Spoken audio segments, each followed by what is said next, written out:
तो चलिए वीडियो की शुरुआत करते हैं और मौर्योत्तर काल के बारे में पढ़ना शुरू करते हैं। तो मौर्योत्तर काल के बारे में पढ़ने से पहले मैं आपको पीछे की थोड़ी कहानी बता देता हूं, ताकि अगर आपने वो वीडियो नहीं भी देखी तो आपको ये वीडियो समझ में आए। तो मैंने वहां पर आपको बताया था कि ऐतिहासिक प्रमाणों से हमें पता चला है कि उस समय सबसे शक्तिशाली महाजनपद था मगध महाजनपद, और मगध महाजनपद पर कुल 7 राजवंशों ने शासन किया था। सबसे पहले हर्यक वंश ने शासन किया था, फिर शिशुनाग वंश ने, उसके बाद नंद वंश ने, नंद वंश के बाद मौर्य वंश ने। तो मौर्य वंश तक हमने पढ़ लिया था।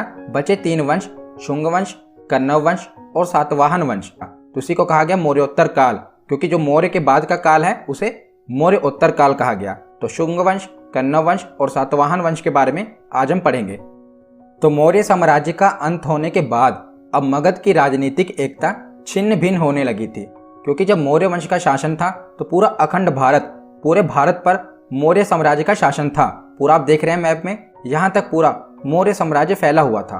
पर मौर्य साम्राज्य के अंत होने के बाद अब मगध की राजनीतिक एकता छिन्न भिन्न होने लगी और भारत के उत्तरी पश्चिमी तट पर अनेक विदेशी आक्रमणकारियों ने आक्रमण करके अपने स्थानों पर अलग अलग राज्य की स्थापना करने लगे। और दक्षिण भारत में भी देखा गया कि अनेक सामंतों ने अपने स्वतंत्र राज्य की घोषणा कर दी। तो जो पूरा अखंड भारत मौर्य साम्राज्य के अंडर था, जब मौर्य साम्राज्य का पतन हुआ तो अलग अलग स्वतंत्र राज्य बनने लगे और उत्तर पश्चिमी भाग में भी विदेशी आक्रमणकारियों ने आक्रमण करके वहां पर भी उन्होंने अपने साम्राज्य का विस्तार करना शुरू कर दिया। जो मौर्य साम्राज्य था उसने पूरे अखंड भारत पर राज्य किया था। पर बाद में जो शुंग वंश आया, इसका आप देख ही रहे हैं कि शासन पूरा जो राज्य था इस कितना सिकुड़ गया। तो इसी के बारे में आज हम पढ़ेंगे। तो चलिए आगे अब देखते हैं। तो शुंग वंश के बारे में पढ़ना शुरू करते हैं। तो मैंने आपको बताया ना कि मौर्य वंश के बाद 3 वंश आए, शुंग वंश, कन्नव वंश और सातवाहन वंश। तो सबसे पहले देखते हैं शुंग वंश। तो शुंग वंश की स्थापना किसने की थी? पुष्यमित्र शुंग ने।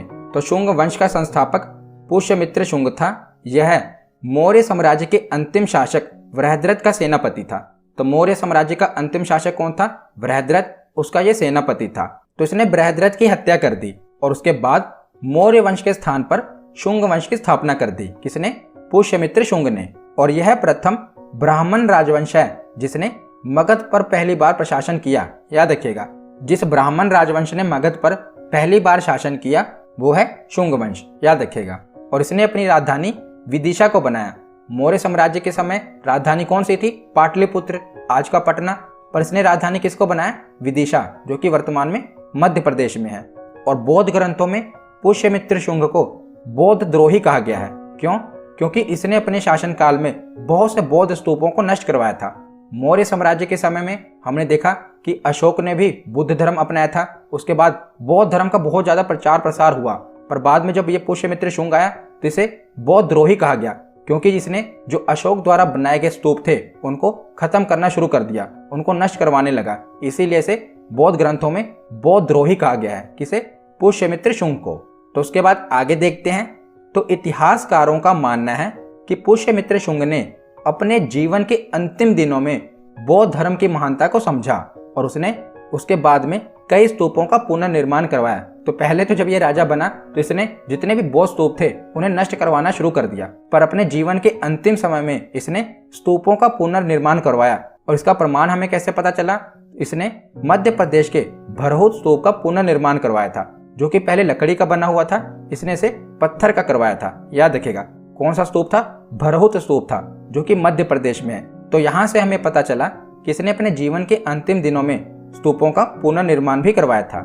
तो पुष्यमित्र शुंग ने 2 अश्वमेध यज्ञ करवाए थे, जिसके पुरोहित कौन थे? पतंजलि। इसके समय में बहुत सी रचनाएं हुई जो कि आपसे पूछी जाती हैं। तो बौद्ध पुस्तक जातक ग्रंथ की रचना भी पुष्यमित्र शुंग के समय हुई, और पतंजलि ने महाभाष्य लिखा, पाणिनि ने अष्टाध्यायी लिखा और मनु ने मनुस्मृति लिखा। और इसी के समय 2 यवन यानी कि 2 यूनानी आक्रमण भी हुए। हमें विदेशी आक्रमण देखने को भी मिले। किसके समय? पुष्यमित्र शुंग के समय। तो कौन कौन से 2 विदेशी आक्रमण हुए? पहला आक्रमण का नेतृत्व डेमेट्रियस ने किया। किसने? डेमेट्रियस ने, एक यूनानी था। दूसरे आक्रमण का नेतृत्व भी एक यूनानी मिनांडर ने किया, जिसे बौद्ध ग्रंथों में मिलिंद कहा गया है। मतलब कि पुष्यमित्र शुंग ने इन दोनों को हरा दिया। तो उसके बाद आगे देखते हैं। तो पुष्यमित्र शुंग ने दोनों को, डेमेट्रियस को और मिनांडर को, दोनों को हरा दिया। पर जो मिनांडर था इसने बौद्ध भिक्षुक नागसेन से बौद्ध धर्म की शिक्षा ली और इसने बौद्ध धर्म को अपना लिया। तो कई बार एग्जाम में पूछा गया है कि किस यूनानी आक्रमणकारी ने बौद्ध धर्म को अपना लिया था। तो किसने अपना लिया था? मिनांडर ने। और इसके गुरु कौन थे? तो नागसेन। नागसेन से इसने बौद्ध धर्म की शिक्षा ली थी। तो दोनों यूनानी आक्रमणकारियों को हराने के बाद पुष्यमित्र शुंग ने क्या किया? कलिंग पर आक्रमण कर दिया। इसने सोचा कि मैं कलिंग पर विजय प्राप्त कर लूंगा, पर कलिंग नरेश खारवेल ने इसे युद्ध में हरा दिया। याद रखिएगा, उस समय कलिंग के नरेश कौन थे? खारवेल थे। पहले मौर्य काल में अशोक ने कलिंग पर आक्रमण किया था और जीत लिया था। उसके बाद जब मौर्य साम्राज्य का पतन हुआ तो कलिंग भी एक स्वतंत्र राज्य बन गया। पर जब शुंग वंश ने इस पर आक्रमण किया तो कलिंग नरेश खारवेल ने युद्ध में हरा दिया। किसको? पुष्यमित्र शुंग को। याद रखिएगा। और पुष्यमित्र की मृत्यु के बाद इसका पुत्र अग्निमित्र इसका उत्तराधिकारी बना। और अग्निमित्र से क्या पूछा जाता है? तो अग्निमित्र से एक ही प्रश्न बनता है, वो भी इसके लव स्टोरी पर। तो कालिदास की रचना मालविका अग्निमित्रम में विदिशा के राजा अग्निमित्र और मालव देश की राजकुमारी मालविका के प्रेम प्रसंग की चर्चा है। तो अग्निमित्र और मालविका के प्रेम प्रसंग की चर्चा किसमें है? मालविका अग्निमित्रम में। तो कई बार एग्जाम में पूछा गया है कि मालविका अग्निमित्रम किसकी रचना है? तो ये कालिदास की रचना है। और मालविका अग्निमित्रम जैसा कि आप पढ़ ही रहे हैं, मालविका और अग्निमित्रम। तो मालविका राजकुमारी और अग्निमित्र राजा, इन दोनों के प्रेम प्रसंग की चर्चा है मालविका अग्निमित्रम में। और इस वंश का अंतिम शासक कौन हुआ? देवभूति, जिसकी हत्या उसी के मंत्री वासुदेव ने कर दी। और उसके बाद कण्व वंश की स्थापना हुई। तो शुंग वंश की स्थापना कैसे हुई थी? तो शुंग वंश के पुष्यमित्र शुंग, जो कि सेनापति था वृहद्रथ का, उसने हत्या कर दी। उसके बाद शुंग वंश आया। फिर शुंग वंश का अंतिम शासक कौन था? देवभूति, इसके भी सेनापति वासुदेव ने इसकी हत्या कर दी और कण्व वंश की स्थापना हुई। तब हम कण्व वंश के बारे में पढ़ते हैं। तो आगे हम देखते हैं कण्व वंश। तो कण्व वंश ने ऐसे कुछ खास काम नहीं किए जो कि आपको इतिहास में पढ़ाए जाएं। तो इनसे ज्यादा प्रश्न नहीं बनते, बस इससे आप याद रख लेना कि इसके संस्थापक कौन थे और अंतिम शासक कौन थे। तो जिस प्रकार अंतिम मौर्य शासक वृहद्रथ की हत्या करके उसके मंत्री पुष्यमित्र शुंग ने शुंग वंश की स्थापना की थी, उसी प्रकार वासुदेव ने अंतिम शुंग शासक देवभूति की हत्या करके 75 ईसा पूर्व में कण्व वंश की स्थापना की। तो कण्व वंश के संस्थापक कौन बने? वसुदेव। ये नाम इंपॉर्टेंट है, आपसे पूछा जाएगा कि कण्व वंश के संस्थापक कौन थे? तो वसुदेव थे। और इस वंश का अंतिम शासक कौन था? तो सुशर्मा था, जिसकी हत्या फिर उसके मंत्री सिमुक ने कर दी। और उसके बाद सातवाहन वंश की स्थापना हुई। तो सातवाहन वंश का संस्थापक कौन था? सिमुक था। प्रारंभ में यह वंश यानी कि जो सातवाहन वंश था, प्रारंभ में ये महाराष्ट्र के क्षेत्र में फैला हुआ था, किंतु शक वंश के राजाओं ने उन्हें महाराष्ट्र छोड़ने पर विवश कर दिया। और उसके बाद ये आंध्र प्रदेश में स्थानांतरित होना पड़ा इन्हें। किन्हें? सातवाहन वंश के शासकों को। इसीलिए इन्हें आंध्र सातवाहन भी कहा जाता है, क्योंकि इन्हें महाराष्ट्र से कहां पर स्थानांतरित होना पड़ा? आंध्र प्रदेश में। इसीलिए इन्हें आंध्र सातवाहन कहा जाता है। तो सातवाहन की राजधानी कौन सी थी? तो महाराष्ट्र का प्रतिष्ठान इनकी राजधानी थी। कौन सी राजधानी थी? प्रतिष्ठान। याद रखिएगा। तो सिमुक की मृत्यु के बाद उसका छोटा भाई कृष्णा, जिसे कान्हा भी कहा जाता है, ये शासक बना। संस्थापक कौन था? सिमुक। पर जब सिमुक की मृत्यु हो गई तो उसके बाद शासक बना कृष्णा। और कान्हा के बाद इसका पुत्र शतकर्णी प्रथम शासक बना। इन दोनों शासकों ने कुछ ऐसा काम नहीं किया कि मैं आपको पढ़ाऊं। हाँ, सिमुक ने क्या किया? सातवाहन वंश की स्थापना की, बस यही इंपॉर्टेंट है। कृष्णा या कान्हा ने कुछ ऐसा नहीं किया कि जो हमारे एग्जाम में पूछा जाता है। उसके बाद इनका पुत्र शातकर्णी प्रथम शासक बना। इससे प्रश्न बनते हैं, वो हम देखते हैं। तो शातकर्णी प्रथम यह सातवाहन वंश का पहला महत्वपूर्ण शासक था। शातकर्णी प्रथम की पत्नी नागनिका का नाना घाट अभिलेख प्राप्त होता है। अभिलेख क्या है? आपको पता ही है कि पहले के राजा अभिलेख बनवाते थे ताकि उनके काम लोगों तक पहुंच सके, इसी से वो अपने संदेश भी लोगों तक पहुंचाते थे। तो नाना घाट अभिलेख से हमें शातकर्णी प्रथम की उपलब्धियां पता चली हैं। किससे? नाना घाट अभिलेख से। इंपॉर्टेंट है, अभिलेख याद रखिएगा। कौन सा है? नाना घाट अभिलेख। तो नाना घाट अभिलेख में शातकर्णी प्रथम को महान विजेता व महान शासक बताया गया है। और नाना घाट अभिलेख में उल्लेख मिलता है कि शातकर्णी ने यज्ञ के उपलक्ष्य में ब्राह्मणों को मुद्रा के स्थान पर भूमि दान देना शुरू कर दिया था। और भूमि दान का प्रथम अभिलेख का ये प्रमाण है। तो वेरी वेरी इंपॉर्टेंट, आपसे ये पूछा गया है कि प्राचीन भारत में भूमि दान का प्रमाण कहां पर देखने को मिलता है? तो सबसे पहले नाना घाट अभिलेख में शातकर्णी प्रथम ने क्या किया था? भूमि दान देना शुरू कर दिया था। शातकर्णी प्रथम ने, इसी ने वेतन के स्थान पर भूमि दान करना शुरू किया था। तो उसके बाद अगला महत्वपूर्ण शासक है सातवाहन वंश का हाल। इसका नाम है हाल।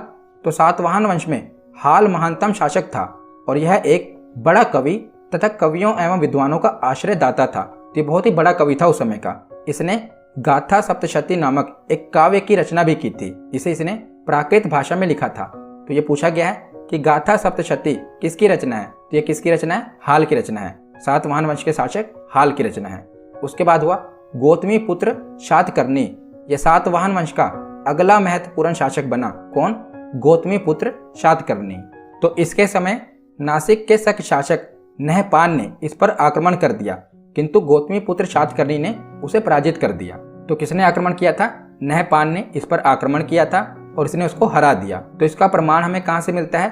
तो नासिक में जोगलथंबी से चांदी के लगभग 8000 सिक्के प्राप्त हुए हैं, जिनमें एक तरफ नहपान तथा दूसरी तरफ गौतमी पुत्र शातकर्णी का नाम है। तो पहले तो हमें प्राचीन ग्रंथों से पता चला कि गौतमी पुत्र शातकर्णी ने नहपान को हराया था, पर इसके प्रमाण भी कैसे मिले? तो सिक्कों में देखने को मिले। तो सिक्कों में क्या दर्शाया गया था कि जो ये गौतमी पुत्र शातकर्णी था, ये तलवार लेकर खड़ा हुआ था और जो दूसरा शासक था यानी कि नहपान था, वो झुका हुआ था, जिससे ये पता चलता है कि उसकी हार हुई थी और इसकी जीत हुई थी। उसके बाद अगला शासक हुआ यज्ञश्री शातकर्णी। तो यज्ञश्री शातकर्णी सातवाहन वंश का अंतिम महत्वपूर्ण राजा था और इसने शकों के विजित क्षेत्र पर पुनः अधिकार कर लिया था। तो इसी बीच में इसने क्या किया कि जो शक शासकों के द्वारा जीती गई जमीनें थी उस पर हमला करके इसने उसे जीत लिया। तो शक शासकों के विजित क्षेत्र पर भी इसने पुनः अधिकार कर लिया। तो यज्ञश्री शातकर्णी व्यापार एवं जल यात्रा का प्रेमी था। इसका पता हमें कैसा चला है? तो उसके सिक्कों पर जहाज के चित्र बने हुए हैं, जिससे उसकी जल यात्रा एवं व्यापार का पता चलता है।